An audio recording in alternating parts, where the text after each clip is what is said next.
You hear it everywhere, don't you? These headlines, screaming about a mental health epidemic. Yeah, a crisis. Especially among young people, we see the numbers like antidepressant prescriptions doubling in the UK, going up a lot in the US too. Right. It feels really urgent, massive, like something fundamental has just, shifted. And that feeling, that whole public perception, it's incredibly powerful, isn't it? Definitely. It shapes how we talk about mental health, how we allocate resources, pretty much everything. But what happens when you sort of push past those headlines? And really dig into the data underneath. Exactly. What's really going on? Well, that's exactly our mission today. We've got some really fascinating material here from a book called Losing Our Minds. Mm-hmm. And it offers a perspective that, honestly, it makes you pause and think critically about this whole narrative. Right. It doesn't dismiss the suffering at all. Not at all, far from it. But it asks this crucial question. Is this story just about this unprecedented, sudden explosion of illness? Or is there maybe something, more complex hidden underneath? Yeah, a more nuanced picture. So we're going to unpack this source material together.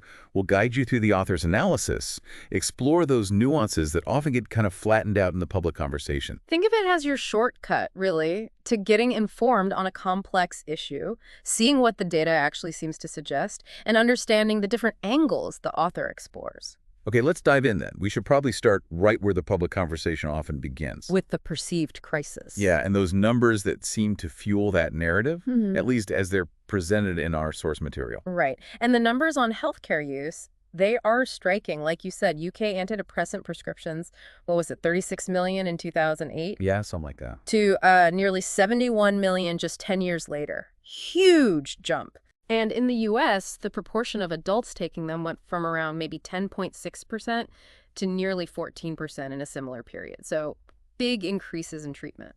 And the media obviously picks up on this, reflects this surge in treatment and maybe awareness. Oh, absolutely. Headlines everywhere declaring epidemics, sometimes claiming these massive, like 6- or 7-fold increases in youth mental health issues over just a couple of decades. That sounds terrifying. It does. And it's worth noting, much of the data feeding into this perception comes from things like self-report questionnaires, maybe interviews. Okay. Now, these are valuable tools, don't get me wrong. But the source material highlights a really critical point. Which is? Well, that self-report measures aren't really the same thing as a clinical diagnosis. They capture distress, sure, or symptoms. Right. But they often lack the full context that, a clinician would bring. Scoring high on a questionnaire after, say, a really tough breakup doesn't automatically mean you meet the clinical criteria for depression. I see. So there's a difference between feeling bad, even reporting symptoms, Yeah. and having a diagnosed disorder. Precisely.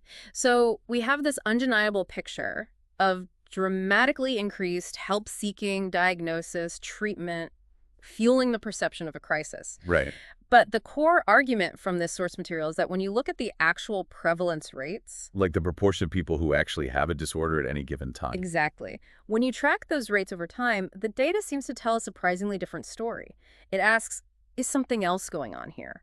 Okay, now this is where it gets really interesting because that challenges the simple epidemic idea. It really does. The source points to these large-scale studies, meta-analyses that look at prevalence across decades. For instance, a 2019 meta-analysis led by Dirk Richter pulled together data from 42 studies, over 1 million adults spanning nearly 40 years, from like 1978 to 2015. That's a massive amount of data. What did they find? They found a small increase in mental illness and distress over that long period. Statistically significant, yes, but small. Small. Not an explosion. Not an explosion. And here's the crucial bit. The authors themselves explicitly said this small increase is, and I'm quoting roughly here, obviously at odds with the evidence of a tremendous increase in mental health care utilization and the general public impression of a mental health epidemic. Wow. Okay, that's a really stark disconnect. How it feels versus what the long-term data suggests. It really is. And that finding isn't isolated. It's echoed in other big studies, like one from the NHS in the UK. They track mental health in kids and teens, 5 to 15 years old, between 1999 and 2017. So nearly 2 decades there. Yeah. And across that time, they found only a slight increase in the overall rate of depression and anxiety disorders. It went from 9.7% to 11.2%. Okay, a slight rise, but again, not a 6-fold increase or anything like that. Exactly. And rates for other disorders they looked at remained broadly constant. So these big long-term studies seem to suggest the actual rate of illness in the population hasn't skyrocketed in the way the headlines might make you think. Right, even while way more people are seeking help, getting diagnosed, getting treatment. Which immediately raises the next question, doesn't it? Yeah. If prevalence isn't dramatically higher, then why does it feel like such a massive crisis, and why are so many more people being diagnosed and treated? And that, according to the source material, leads us straight into the shifting landscape of diagnosis itself, this idea of Concept creep. I've heard that term. yes. The core argument here is that the very boundaries of what we define as a mental disorder have been, well, expanding. Like moving the goalposts wider. That's a great analogy. And the most vivid illustration comes from looking at the DSM, the Diagnostic and Statistical Manual. It's a key classification system used widely. And it's gotten physically bigger over the years, hasn't it? Massively bigger. You look at the first edition, DSM-I, back in 1952, it was just 128 pages. Okay. The latest one, DSM-5, is 947 pages. And that growth isn't just, more detailed descriptions. It reflects a significant increase in the number of psychological experiences being codified, labeled as disorders, and the criteria for existing ones expanding. Okay, can you give an example from the source? Yeah. Maybe social anxiety disorder, SAD. Yeah, that's a classic example used in the book. So back in DSM-3, 1980, it was called social phobia, and it was defined pretty narrowly. How so? It mostly applied to fear of public performance situations, like public speaking, performing on stage, that kind of thing. Basically stage fright. Pretty much, yeah. But then fast forward to DSM-IV in 1994, the name changes to social anxiety disorder, and the definition broadens out significantly. Broadens how? To include basically any social situation where you might be exposed to unfamiliar people or possible scrutiny by others. They're not just performing, but like going to a party. Yeah. Eating in public. Exactly. This is what the source calls horizontal expansion. It means that potentially milder forms of shyness or anxiety about everyday social interactions that maybe weren't considered a disorder before could now potentially fit under the diagnostic umbrella. Now, obviously, you're not saying everyone who feels a bit shy gets diagnosed. The DSM-5 criteria still requires significant distress, avoidance, impact on life, persistence. Absolutely. There are still thresholds, but the potential pool of people who might meet the criteria widened quite considerably. The line definitely got blurrier. Okay, what's another example? PTSD. Yeah, post-traumatic stress disorder.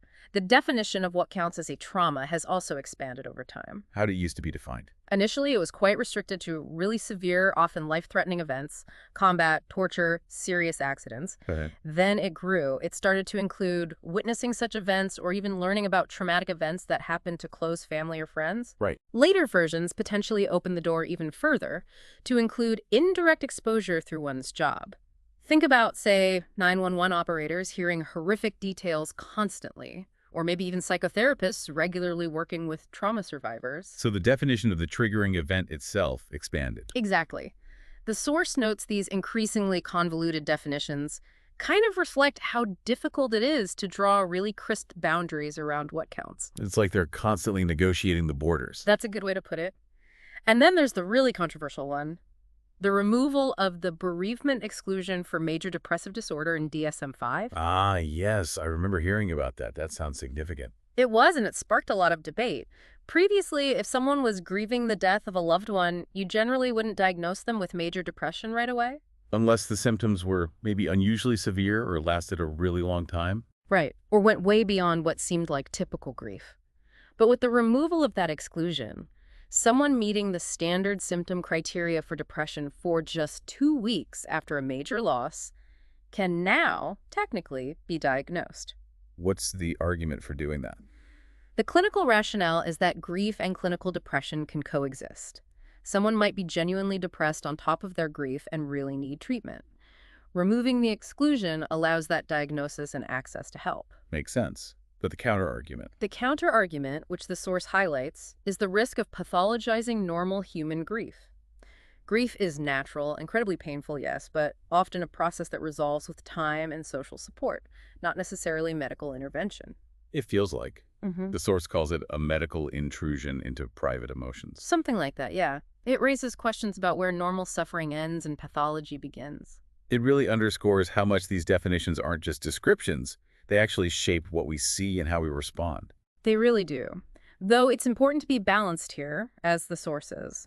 Some expansions have been genuinely helpful, Like what? like better recognition of mental illness in children, which wasn't always the case, Uh-huh. or adding conditions like binge eating disorder, which was clearly causing immense distress and needed recognition for treatment access, or even the PTSD expansion helping first responders get support. Okay, so it's not simply expansion of Oh, bad. not at all. But the phenomenon of expanding definitions is real, and it definitely seems to play a role in those rising diagnosis numbers. So if definitions are expanding, bringing more experiences under the umbrella, this seems tightly linked to the idea that mental illness isn't just like an on-off switch. Exactly. It often exists on a spectrum, blending into normal human experience. That's a really fundamental concept discussed in the source material. Hmm. Think about low mood. The author uses this analogy of like a mood scale from 0 to 100. Where exactly do you draw the line between just feeling down, which everyone does, and having a symptom of clinical depression? Any cutoff point feels a bit arbitrary, doesn't it? Yeah, it does. Now, a depression diagnosis involves a cluster of symptoms, not just low mood. But the point is, each of those symptoms exists on a continuum with normal experience. What about something that feels more distinct, like psychosis? Surely that's a clear break from reality, not a continuum. Well, psychosis, which is often misunderstood, it means losing contact with reality through delusions or hallucinations. Even here, the source argues for a spectrum perspective. How so? Take auditory hallucinations, hearing voices. They can vary enormously. How often? Are they nasty or neutral? How much control does the person feel they have over them? Someone might have occasional, less distressing experiences that are on a very different part of the spectrum compared to the constant, terrifying hallucinations seen in severe schizophrenia, for example. Okay. And delusions, believing things that just aren't true. Again, the source encourages us to think broadly. What about everyday beliefs that lack strong evidence? Believing in astrology, UFOs, maybe some superstitions. Right. It quotes some psychologists pointing out that if believing unscientific things alone was the criterion for delusion, many of us at times might be classified as delusional. Never thought of it that way. And cultural context is vital too, of course. Strongly held religious beliefs are rarely considered delusions within that cultural framework. There's also a study mentioned that looked at everyday paranoid thoughts versus clinical paranoid delusions. No. Found more of a gradual quantitative shift in severity and conviction rather than a clear categorical jump from normal suspicion to delusional paranoia. So even things that seem like a really clear break from normal can exist on a kind of blurry spectrum when you look closely. It seems so. The line between normal variation and disordered is often fuzzy, involves judgment calls. But, and this is important, the source absolutely acknowledges that despite this blurriness, classification is still necessary. For research, for clinicians to communicate effectively, for people to access treatment and support, you need some kind of framework. So how do clinicians navigate that blurriness in practice? Well, often what tips the scale, maybe even more than ticking off DSM criteria boxes, is the functional impact. How much is this suffering actually interfering with your ability to live your life, work, relationships, basic functioning? That makes sense. It's not just the symptom, but how much it messes things up. Exactly. And this resonates with a personal anecdote the author shares about their own experience with generalized anxiety disorder, GAD.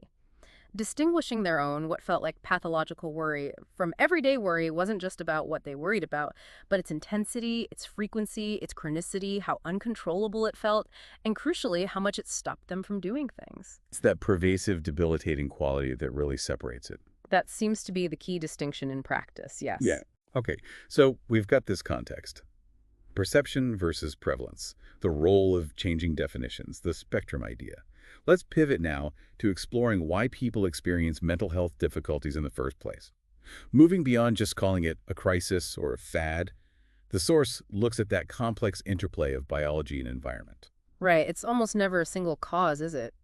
Biology definitely plays a part. There's clear evidence for genetic vulnerability. Runs in families sometimes. It can, yeah. And interestingly, genes linked to one disorder often show up in others, too. It led one researcher to quip that genes don't seem to have read the DSM. They don't neatly map onto our diagnostic category.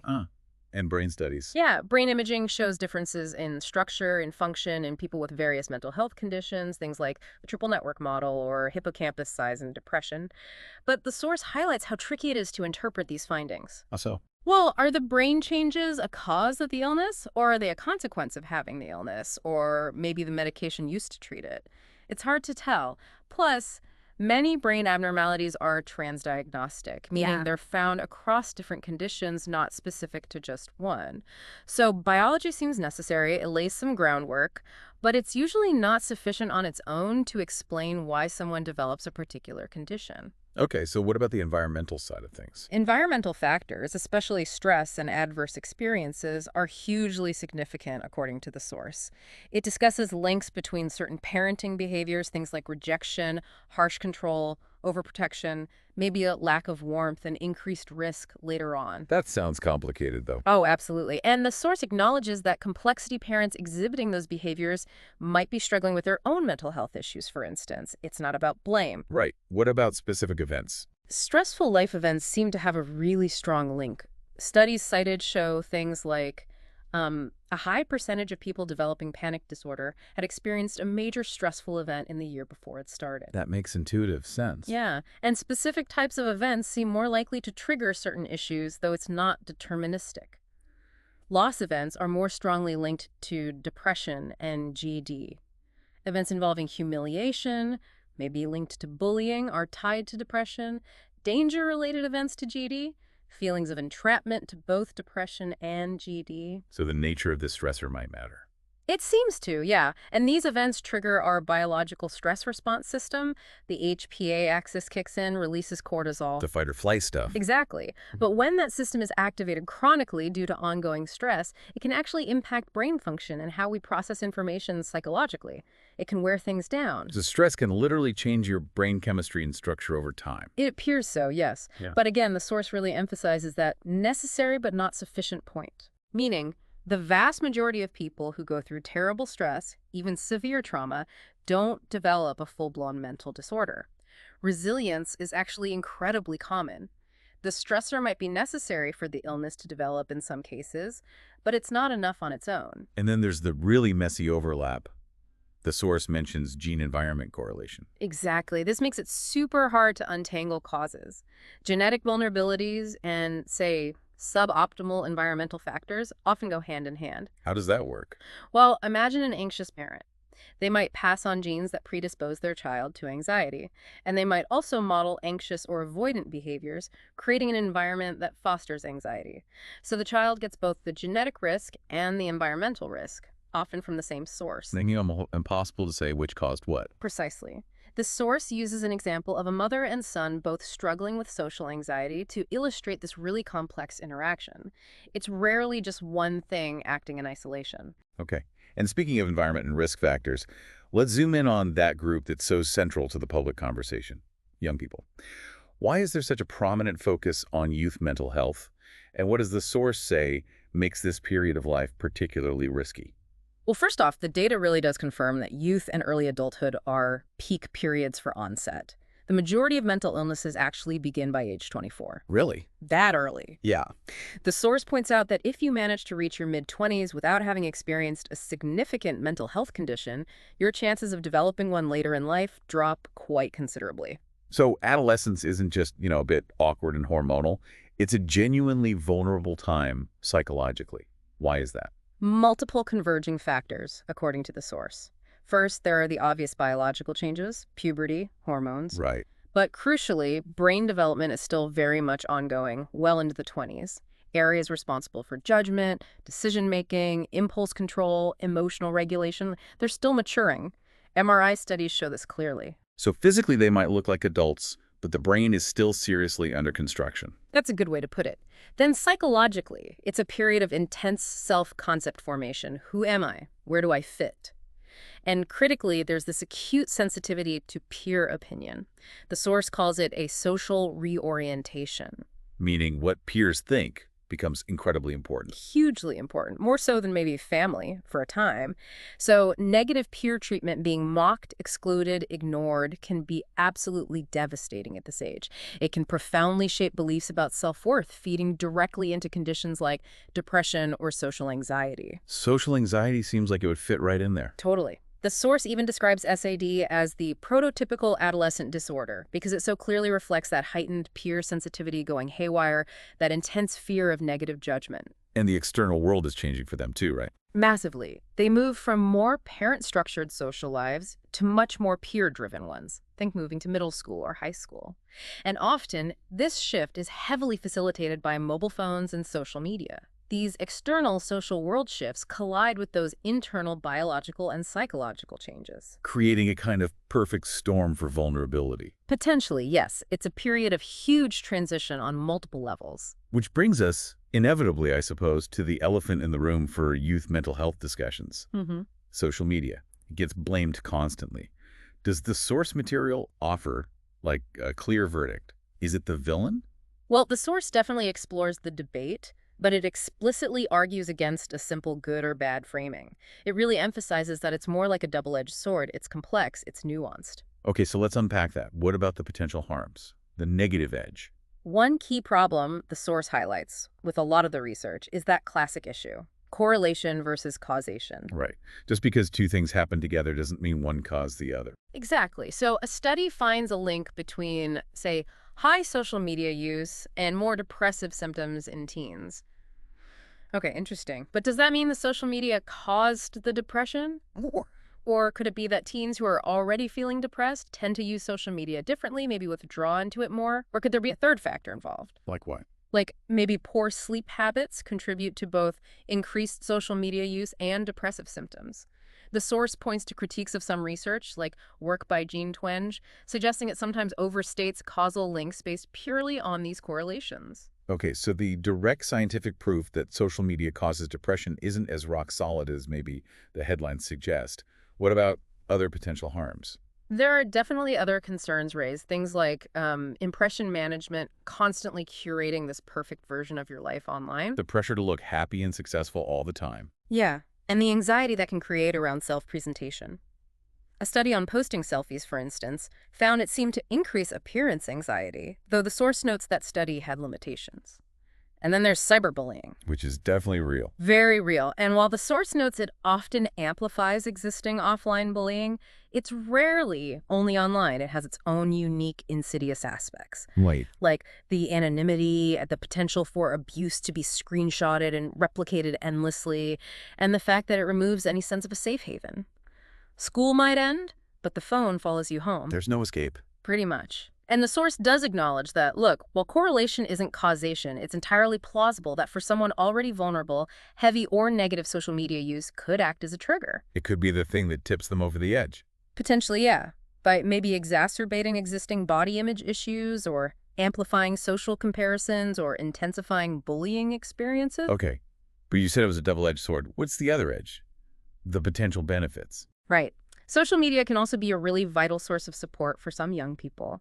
Finding online communities, maybe for people struggling with similar issues like self-harm, where they can find understanding, disclose feelings safely, get emotional relief. Finding your tribe, even if it's online. Exactly. Yeah. It can also facilitate key aspects of adolescent friendship, things like validation, self-disclosure, talking through stress sometimes in ways that might feel easier or less intimidating for some teens than face-to-face interactions. So it really depends massively on who is using it and how they're using it and what else is going on in their lives. Absolutely. Its effects seem incredibly layered. Depends on personality, existing self-worth, the specific platforms, how you engage. It's both good and bad, often at the same time. Okay. And the source makes one more kind of provocative point here. Which is? That maybe the intense public focus, almost obsession with social media as the primary driver of youth mental health issues might actually be distracting us. Distracting us from what? From other really significant stressors young people are facing today. Things like, economic insecurity, intense academic pressure, anxieties about the future, climate change, global instability. The source mentions articles exploring these broader Gen Z anxieties that go way beyond their screens. That's a powerful challenge, isn't it? Yeah. Maybe we're focusing too much on one tree, the social media tree, when there's a whole forest of other potential stressors impacting young people. It definitely broadens the perspective, encourages looking at the bigger picture. Okay. Let's shift gears slightly now to something else that's had a huge impact on how we think and talk about mental health. Yeah. language itself and the whole destigmatization movement. Yeah. Campaigns like Time to Change here in the UK, they've been incredibly successful, haven't they, in getting people talking, reducing shame. The bravery of people sharing their personal stories has been vital. Absolutely vital. That shift has been incredibly important, hugely positive in many ways. But I sense a but coming. Well, the source discusses some potential, perhaps unintended, consequences of how we now talk about mental health. It introduces this interesting philosophical idea called the looping effect. Looping effect, what's that? It's the idea from thinkers like Ian Hacking and Nick Haslam that the way we classify human experiences doesn't just passively describe them, it can actually interact with them, shape them. The categories we use influence what people feel, how they understand themselves, what they expect. So how does classifying something actually change the experience itself? That sounds complex. In this context, the source argues one possible consequence is this increasing tendency we see to label more transient, everyday negative feelings as disorders, particularly using the language of anxiety and depression. Using clinical terms for normal ups and downs. Kind of, yeah. Yeah. The example given is when Michelle Obama talked about dealing with some form of low-grade depression during the pandemic lockdown. I remember that. Now, the critique in the source isn't about dismissing her feelings. Obviously, it was a tough time for everyone. It's about the choice of language. She could have said she was struggling, feeling down, overwhelmed, that it affected her mood. But using the word depression. Using a term typically reserved for a clinical condition, it sort of normalizes applying it to more common, perhaps less severe or persistent experiences. And then others hear that and maybe start using the term similarly. Right. It expands the everyday use of the word. Exactly. Another striking example mentioned is an undergraduate student reporting that in her year group, over 100 students self-identified as having depression or anxiety. 100. That seems statistically unlikely to all be clinical diagnoses. Highly unlikely, yeah. But it reflects how common it's become for young people to use those diagnostic labels to describe feelings of distress, because that language is just so pervasive now. The source mentions an older study from 2004 found teens back then seemed to differentiate more clearly between clinical depression and just being in a funk. Now, for some, maybe depression is the first word that comes to mind for any significant low mood. So the language itself has broadened its scope in everyday use. It seems so. And the source argues that this expansion, even though it's often driven by really positive intentions reducing stigma, encouraging openness can have a negative downside. Which is? It can inadvertently undermine or devalue the experiences of those with truly severe, debilitating mental illness. Psychiatrist Derek Summerfield is quoted saying something like, "To conflate normality and pathology devalues the currency of true illness." Meaning, if everyone says they're so anxious about an upcoming exam, Exactly. If that language is used for everyday stress, it perhaps makes it harder for someone whose anxiety is so severe they literally cannot leave their house, or whose depression is utterly crushing. Harder for their experience to be truly understood or taken with the seriousness it deserves. this leads to what the source calls linguistic inflation. Yeah. It's like people feel they have to add qualifiers. I have severe anxiety, or I struggle with extreme depression, just to signal that they mean something more than everyday worry or sadness, because the base terms themselves have become somewhat diluted through overuse. The source uses PTSD as another example. PTSD is, by its very definition, an extreme response to trauma.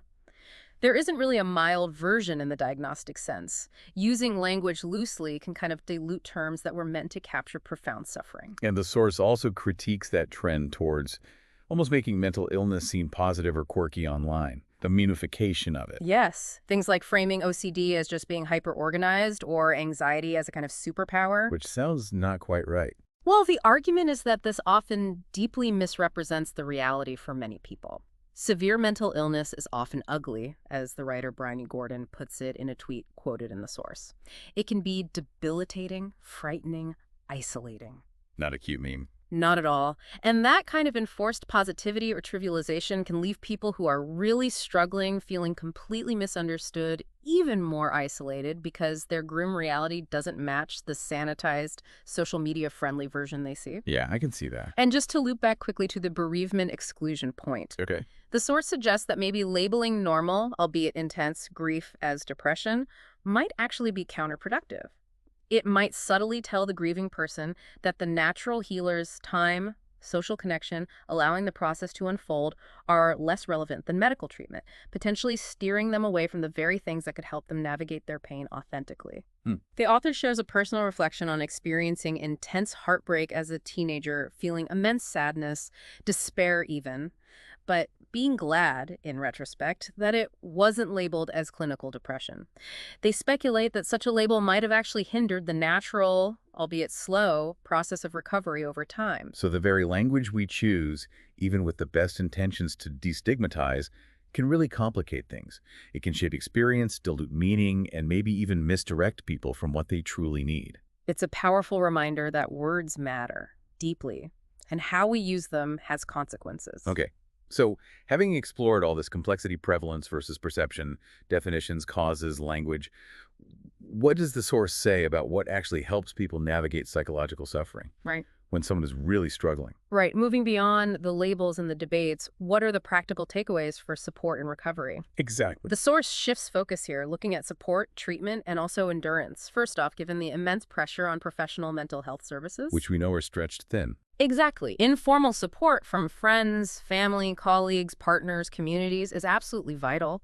The source really emphasizes that everyone has a role to play in looking out for each other. Being there for people. And maybe going a bit deeper. The story of Ben Aberhart's father is mentioned, urging people to ask not just how are you, but how are you really? Making space for an honest answer. Yeah. Acknowledging that it's often really hard for people to open up, but creating that space, checking in properly, that's a simple but profound act of support. So it really starts with human connection, really seeing each other.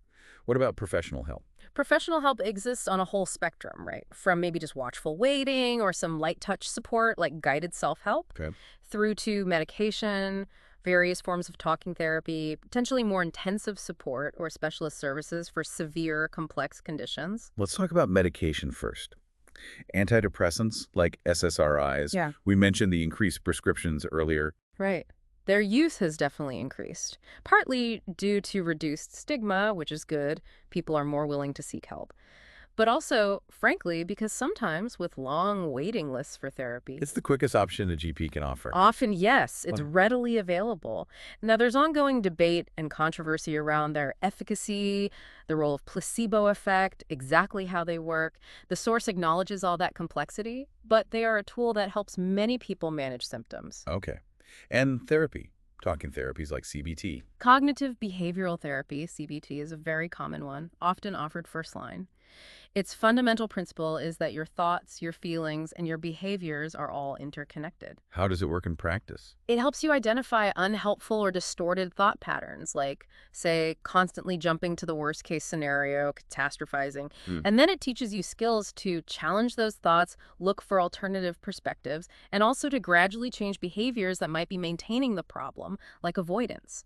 The goal isn't necessarily to eliminate all negative feelings. Because that's impossible. Exactly. But it's to help you adjust skewed thinking and unhelpful behaviors so you can manage your feelings more effectively and function better. It sounds like hard work, though. It absolutely is. Therapy isn't a passive process. It requires active effort. And it's not a magic bullet. It's not right for everyone. The source mentions other approaches too: mindfulness-based therapies, behavioral activation, more psychodynamic or depth therapies exploring past experiences. So there are different options. Yeah.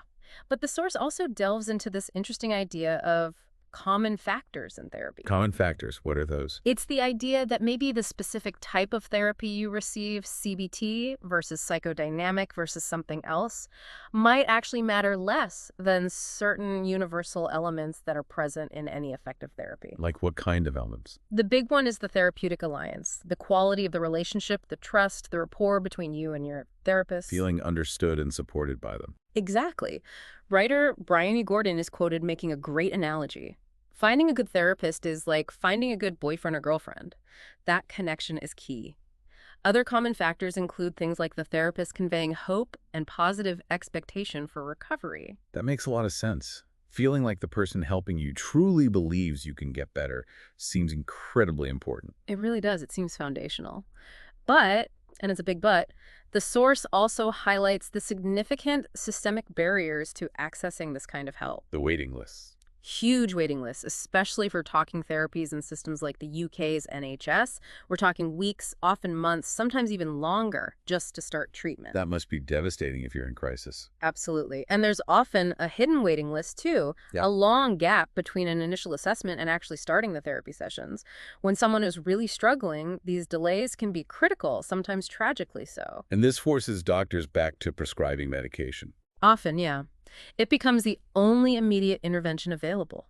The source quotes psychiatrist Sir Simon Wesley, pointing out the terrible irony of public health campaigns successfully encouraging people to seek help. Only for them to find the services are overwhelmed and can't meet the need. Precisely. And it shares the painful experience of a young person named Jenny who felt profoundly let down when the help she was assessed for and promised just wasn't there when she needed it. It's a huge challenge. We've quite rightly encouraged people to talk and seek help, but we haven't necessarily built a system that can adequately respond to that increased demand. That's the crux of the problem, yeah. So beyond formal support, the source also emphasizes the importance of self-help strategies and, interestingly, endurance. So help like, Things people can learn and practice themselves. Relaxation techniques, meditation, progressive muscle relaxation, exercise we know it's beneficial for mood and sleep, good sleep hygiene habits. These are practical tools that the source argues should be a bigger part of the public conversation. things people can do proactively. Yes. But then there's this other, perhaps more challenging idea the source brings in, the recognition that you can't always eliminate psychological suffering completely. What do you mean? Well, it pushes back against the idea that the goal of mental health care, or life in general, is constant happiness or the complete absence of anxiety or sadness. Psychological suffering, to some degree, is part of the human condition. So it's not always about fixing it or making it go away. Not always entirely, no. The source mentions a psychotherapist talking about their students who expected therapy to just get rid of all their anxiety. The therapist had to explain that learning to manage it, to live alongside it, to function well despite it, is often the more realistic and achievable goal. Psychiatrist Stanley Kutcher is quoted saying something like, "Mental health is not a static concept wearing a big smile. There are good days and bad days." The source argues there's a need sometimes to learn to tolerate or live alongside unhappiness without necessarily viewing it as a catastrophic failure or a sign of ongoing illness. That sounds really difficult, but also maybe liberating in a way. Perhaps. It connects to ideas of resilience, doesn't it? Yeah, building strength through adversity. Right.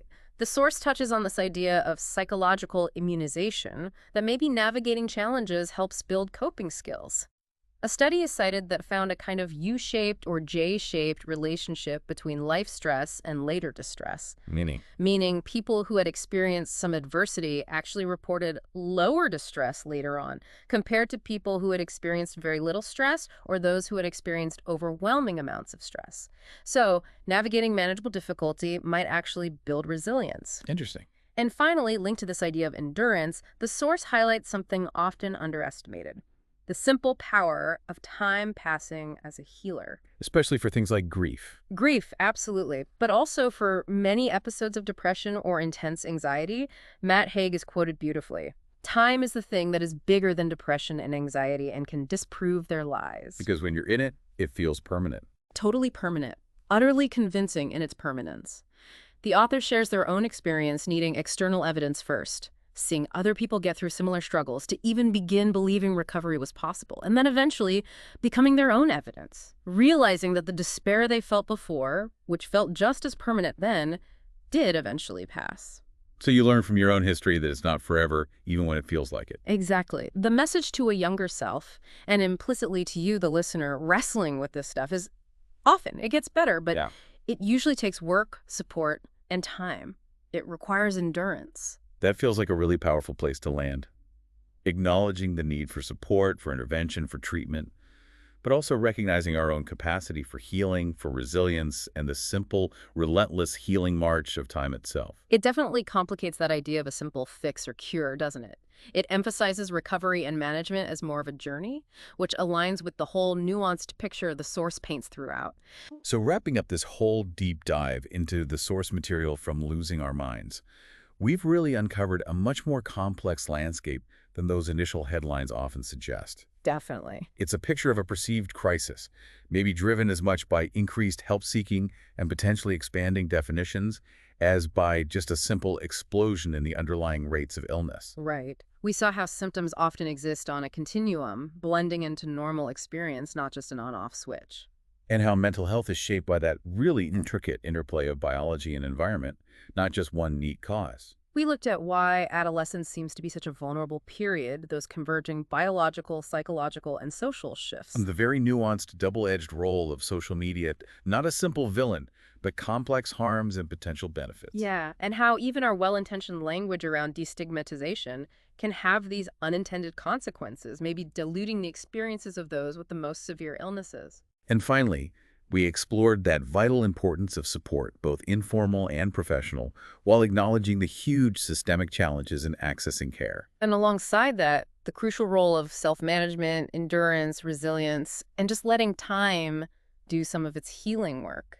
It's really clear that understanding what's truly happening with mental health today requires looking beyond those simplistic narratives, doesn't it? Absolutely. It requires digging into the nuances, the data, the different perspectives, the lived experiences presented in sources like this one. So, as you, our listener, reflect on everything we've unpacked today, here's maybe a final thought from the material to sit with.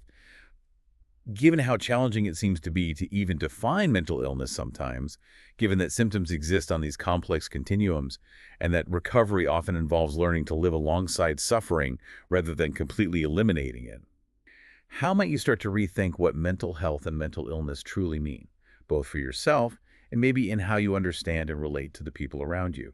What really stands out to you from this deep dive?